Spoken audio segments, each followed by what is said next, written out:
Hello everyone, welcome back on Ved prep biology academy. आज मैं फिर से आपके लिए बहुत ही इम्पॉर्टेंट इंफॉर्मेशन लेकर आई हूँ, जो कि एक परमानेंट जॉब है सीनियर साइंटिफिक ऑफिसर का और असिस्टेंट डायरेक्टर का। आप देख सकते हो ये जो आपका अपॉर्चुनिटी है, जो वैकेंसी है, ये आई हुई Haryana public service commission Panchkula से। तो यहाँ पर ये आप उसका होम पेज है, आप देख सकते हो स्क्रीन पर। इसके होम पेज पे आपको जाना है, सिंपल सा आपको hpsc.government.in लिखना है गूगल पे, और यहाँ पर आपको ये होम पेज खुले हुए दिखेगा। तो यहाँ पर आपको यहाँ पर जाना है कि यहाँ पर लिखा है दैट इज अप्लाई ऑनलाइन। इस पे अगर आप क्लिक करते हो तो आप क्लिक करने के बाद आपके पास ये पेज खुल के दिखेगा। और ये खुलने के बाद आप ये तो फॉर्म फिल करने का ऑप्शन दे रहा है, बट अगर आपके इस एडवर्टाइजमेंट के बारे में हम अगर थोड़ा सा बात कर लेते हैं, तो ये जो ऑप्शन दिखा रहा है यहाँ पर न्यू रजिस्ट्रेशन एडवर्टाइजमेंट, तो यहाँ पर आपको जाना है एडवर्टाइजमेंट में। एडवर्टाइजमेंट में जाओगे तो यहाँ पर देखो इतने सारे पोस्ट आए हुए हैं। असिस्टेंट डायरेक्टर डीएनए का, असिस्टेंट डायरेक्टर लाइट टेक्नीशियन का, डाइट डिटेक्शन का sorry, assistant director cyber forensic, assistant director toxicology. तो ये सारे हैं, जैसे कि डीएनए हमारा लाइफ साइंस से रिलेटेड हो सकता है, साइबर फॉरेंसिक तो कंप्यूटर का है, टॉक्सिकोलॉजी हमारे लाइफ साइंस से रिलेटेड हो सकता है, सीन ऑफ क्राइम में भी आप एलिजिबल हो सकते हो। तो हम एक बार देख लेते हैं इसको ओपन करके। मान लो जस्ट सपोज कि मैं किसी भी एक को क्लिक करती हूँ, तो आपका पूरा इन्फॉर्मेशन खुल के आ जाएगा। होपफुली आपको ये पीडीएफ दिख रहा होगा। तो यहाँ पर अगर आप देखोगे तो ये हरियाणा पब्लिक सर्विस कमीशन का देख सकते हो कि ये ब्लॉक बी सेक्टर 4 पंचकुला लिखा हुआ है। यहाँ पे नीचे रजिस्ट्रेशन के बारे में दिया है, देन एप्लीकेशन, पेमेंट ऑफ फी, सारी चीज़ें यहाँ पर दी हुई हैं। अगर आप नीचे जाते जाओगे तो यहाँ पर आपको ये पूरे जिस जिस पोस्ट के लिए ये वैकेंसी निकली हुई है ये दिखेगा। Assistant director DNA, assistant director light detection, कितनी सीट्स के लिए, जनरल 1। आप असिस्टेंट डायरेक्टर डीएनए के लिए जनरल 1, जो टोटल सीट 1 है। देन उसके बाद मैं टॉक्सिकोलॉजी की बात करूँ तो यहाँ पर 2 सीट्स हैं। Then then scene of crime में 3 सीट्स हैं। OSC जो है 1 सीट है यहाँ पर। देन BCA जो बैकवर्ड क्लासेस है, दैट इज़ 1 सीट। और EWS में 1 सीट है, जो कि टोटल 6 सीट है यहाँ पर। ठीक है, तो इसके डिटेल्स हम देख लेते हैं। सबसे पहली बात तो ये जो आपका डेट ऑफ सब, जो आपका ये ऑनलाइन एप्लीकेशन स्टार्ट हुआ था, ओपनिंग डेट इसका था 21 जुलाई को स्टार्ट हो गया था, बट इसका जो क्लोजिंग डेट है बहुत ही पास है। तो आप फटाफट इसको देख लेना, अपनी एलिजिबिलिटी के अकॉर्डिंग ज़रूर फिल करना, क्योंकि बहुत ही पास क्लोजिंग डेट आने वाला है 10 अगस्त को। अप टू 5 PM तक ये पोर्टल बंद हो जाएगा। ठीक है, तो होपफुली आप लोग इसको देख लेना और अपनी एलिजिबिलिटी के अकॉर्डिंग फिल कर लेना। फिलहाल हम थोड़ा सा इसकी डिटेल में बात कर लेते हैं। ये भी क्लोजिंग डेट और ओपनिंग डेट दिया हुआ है। देन यहाँ पर assistant director and senior scientific officer group A and group B के पोस्ट के लिए है ये, जो कि FSL मधुबन करनाल हरियाणा की बात है। यहाँ पर ये सारे वही चीज़, सेम चीज़ें की पोस्ट दिए हुए। टोटल देखो 27 पोस्ट है, सॉरी 47 पोस्ट है यहाँ पर, सॉरी। फिर एसेंशियल क्वालिफिकेशंस की बात कर लेते हैं। तो असिस्टेंट डायरेक्टर का डीएनए की बात करें तो MSc फर्स्ट डिवीजन से होना चाहिए, और PhD in zoology, physical anthropology, genetics, biochemistry, biotechnology, microbiology, molecular biology, forensic science और इट्स इक्विवेलेंट क्वालिफिकेशंस आपके पास होना चाहिए। और BSc लेवल पे आपका जूलॉजी और botany as one of the subject होना चाहिए।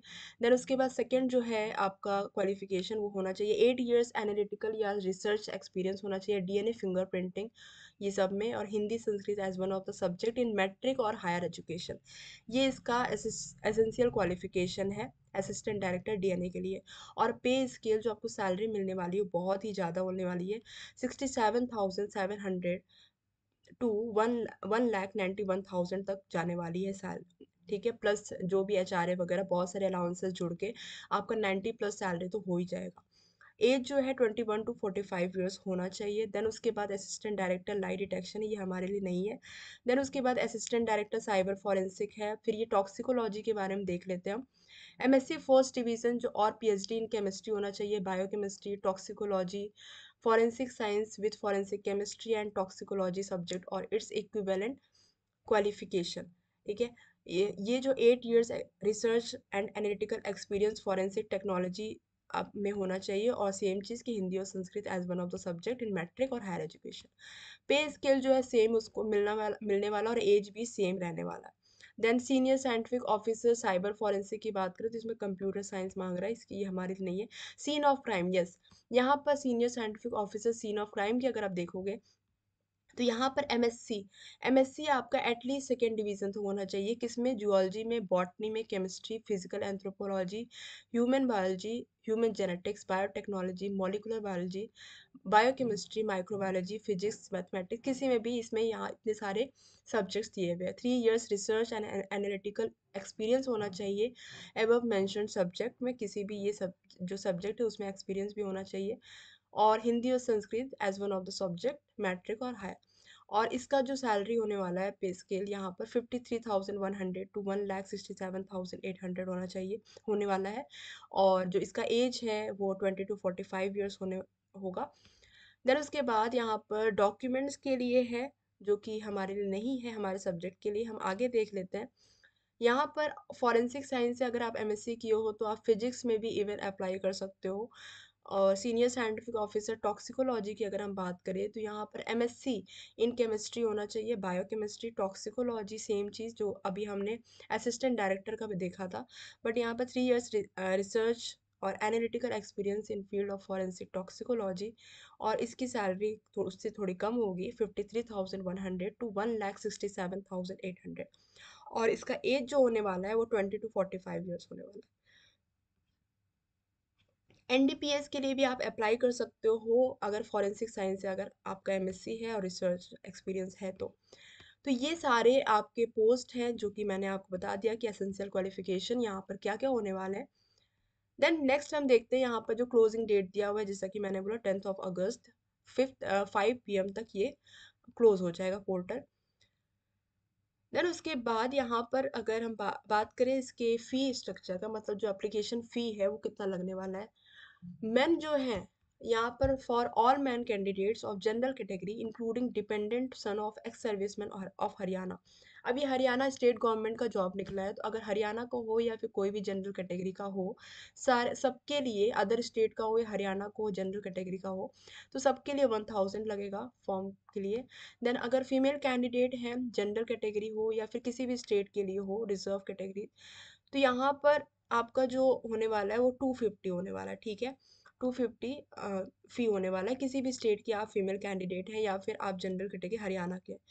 देन उसके बाद यहाँ पर SC ST के लिए है, दिस वन इज, यहाँ पर ESM ऑफ हरियाणा लिखा हुआ है। देन यहाँ पर BSA जो कि OBC होता है, उन मेल और फीमेल के दिया हुआ है। और इकोनॉमिकल वीकर सेक्शन, ये जो रिजर्वेशन दिया है, रिजर्वेशन याद रखना हमेशा कि हरियाणा के लिए होता है। स्टेट गवर्नमेंट में हमेशा जो रिजर्वेशन होता है केवल केवल हरियाणा के लिए होता है।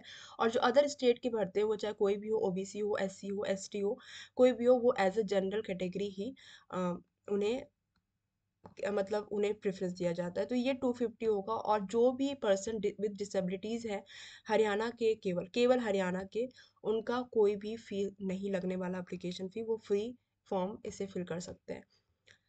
देन यहाँ पर लिखा हुआ है फ़ी जो होगा वो रिफंडेड नहीं होगा, ये सारी चीज़ें लिखी हुई हैं, तो आप एक बार इसको पढ़ लेना। यहाँ पर ई एडमिट कार्ड, मतलब आपको एडमिट कार्ड सारे इसी ऑफिशियल वेबसाइट पे आपको मिल जाएंगे। देन नेक्स्ट आगे हम देखते हैं कुछ, जैसे कि इंस्ट्रक्शंस लिखे हुए हैं कुछ, ये आप देख लेना एक बार, सारे इंस्ट्रक्शंस पढ़ने के बाद ही फॉर्म फिल करना। यहाँ पर कुछ डॉक्यूमेंट्स दिए हुए हैं कि जो जो आपका एप्लीकेशन फॉर्म के साथ अपलोड करना है, ठीक है। तो ये डॉक्यूमेंट सारे दिए हुए हैं। यहाँ पर scan copy of experience certificate, जो आपका रिसर्च में एक्सपीरियंस है वो उसका भी जो भी एक्सपीरियंस सर्टिफिकेट आपको बनवा लेना चाहिए, और इसमें अगर आपको ये सर्टिफिकेट अपलोड करनी होगी। देन आगे हम देख लेते हैं एक बार। यस, एज लिमिट जो होगा आपको 45 21 years, not more than 45 years होना चाहिए। फिर उसके बाद यहाँ पर एज रिलैक्सेशन के बारे में दिया हुआ है। सो ये सारी पूरी अ, जो PDF है आप एक बार अपनी एलिजिबिलिटी के अकॉर्डिंग और अपने इंटरेस्ट के अकॉर्डिंग एक बार पूरा पढ़ लेना। अगर आप एलिजिबल हो, जैसा कि मैंने ऊपर एसेंशियल क्वालिफ़िकेशन के बारे में बताया, अगर आप एलिजिबल हो तो आपको ये फॉर्म ज़रूर फिल करनी चाहिए। बहुत ही अच्छा अपॉर्चुनिटी है, गवर्नमेंट जॉब तो सब ढूँढते हैं। अगर एक बार ये मिल जाता है तो सोच लो कितना ज़्यादा आपको 90 प्लस 1 लाख से भी ज़्यादा आपकी सैलरी होने वाली, सारी अलाउंसेस को मिला के, इवन इनिशियल लेवल पे। तो आपको ये फॉर्म ज़रूर फिल करनी चाहिए अगर आप एसेंशियल हो, मतलब एलिजिबल हो, सॉरी, एलिजिबल हो। तो ऐसे ही इन्फॉर्मेटिव वीडियो के लिए मैं तो आपसे यही बोलूँगी कि वेदप्रद बायोलॉजी अकेडमी को ज़रूर सब्सक्राइब करें, और बेल आइकन को प्रेस करना बिल्कुल ना भूलें, जिससे कि आपको टाइम टू टाइम ये अपडेट मिलता रहे कि आप, ठीक है, नोटिफिकेशन आपके पास आते रहे। और यस, वीडियो अगर आपको पसंद आए तो लाइक करना बिल्कुल ना भूलें, लाइक ज़रूर करें और ज़्यादा से ज़्यादा शेयर करें, जिससे कि और सबका भी फ़ायदा हो। और यस, लास्ट में यही बोलूँगी कि हाइप करना ना भूलें। हाइप करेंगे तो हम हमें और मोटिवेशन मिलेगी, और इस वीडियो की रीच बढ़ेगी, और इससे हमें मोटिवेशन मिलेगी और ऐसी वीडियोस और हम ला सकेंगे। तो थैंक यू सो मच, और इसे ज़रूर अप्लाई करें। और इसका लास्ट डेट, जैसा कि मैंने बोला, 10th ऑफ अगस्त से पहले पहले आप इसको ज़रूर अप्लाई करें। Thank you so much.